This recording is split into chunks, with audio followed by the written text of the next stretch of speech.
Hello, everybody, and welcome to Donna's Christmas calls. And a lot of these phone calls were ghosted phone calls. So I just decided to jump on and do a short video today explaining to you some of these calls. I haven't quite calculated the durations yet or decided how I'm going to do these videos, but I think it's much easier for me to separate them into samples like holidays, and then if there's any significant names or new names that she speaks to frequently, I will let you know. But so far, it's mostly just Harvey and Daniel Rashbaum and a few other friends.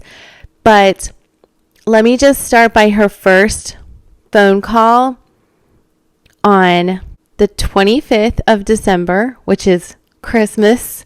And Donna called Harvey, and he did answer the phone at 8:41 a.m. and it was about a 20-minute phone call. And then Donna has a 76-year-old friend from Naples that she calls, and this phone number did not answer twice in a row on Christmas morning. Then we have another few phone calls to Harvey. He did actually answer at 9:07 a.m.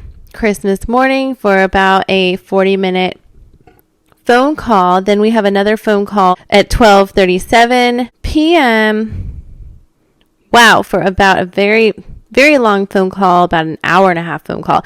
But after that, Donna is getting ghosted, and I will show you what goes on that evening. Christmas evening, I guess, the burner phone. And I'm calling this the burner phone because just want to respect people's anonymity by not saying names. This was somebody who was in Charlie's calls. This is the mother of Charlie's child, and she did not pick up the phone on Christmas for Donna.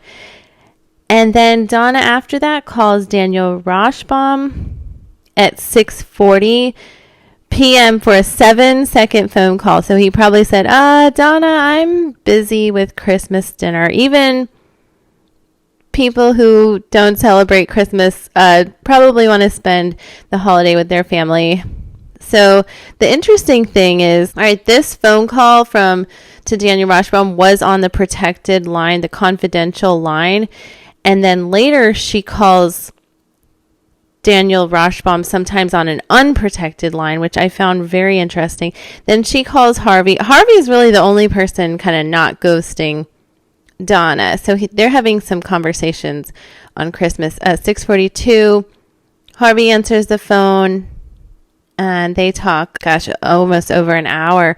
Then she calls Daniel Rashbaum. She calls Daniel on an unprotected line. So that was a personal phone call to Daniel. Then she calls him on the protected line. I'm not sure quite how that works. Now on the protected line, then she calls him at 8:45 to about 9:16 p.m. and about a half an hour phone call. He probably told her a time to call him after he's done with his family's dinner. They talk for a little bit. But then the interesting thing is Donna calls Harvey at 9:16, and then she proceeds to call him several more times with no answer. So as you can see here, Donna's getting a lot of zero phone calls and a lot of ghosting. And the most interesting thing is the mother of Charlie's child did not pick up the phone on Christmas, which I found very interesting. And I'll keep you all posted on more significant numbers that do pick up. But these are mostly the numbers that are picking up, with a few random others, a few friends picking up. There was a few people not picking up.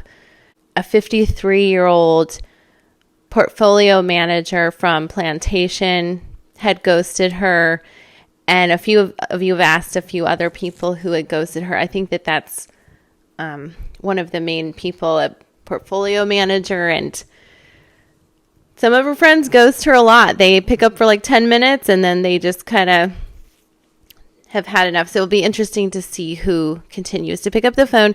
But I love that you all appreciated the spoons from Donna's file. And I think it's kind of like a comfort thing for her. Maybe Donna could use it as something to kind of push back her cuticles, or maybe she was the type of person who collected spoons. Some people collect plastic spoons if they're thrifty, or maybe if it was a metal spoon, she could have used it to like relieve the bags under her eyes, or even just have it as a thing to comfort herself, or maybe as a weapon. Maybe she wanted to sell it as a weapon in the jail. And I know very often people like to play spoons. Maybe she wanted to collect them and play them as a musical instrument. And also the paper cup, I was thinking maybe she could play her own game of flip cup, or didn't want to put her head to the water fountain because of germs. She's afraid of that. Maybe I was also thinking that maybe she had received this cup while she was taking her medicine and they accidentally left it in there. So some interesting things that you guys have picked up from her jail file. More information to come. We can't wait to see who these lawyers are. Some of you have speculated maybe they're just from the state, and maybe they were just kind of checking out the jail and her situation. Stranger things could happen. So we'll see who shows up with her on Tuesday, and more videos to come, more jail calls. If I could get the actual calls, everybody, I totally would. I have requested them before, but I'm assuming that the major media outlets will have them first, and maybe I'll just put in a random request. I've done that from time to time and been rejected, but I'll keep you all posted. Thank you so much for watching and liking and subscribing. Have a wonderful new year.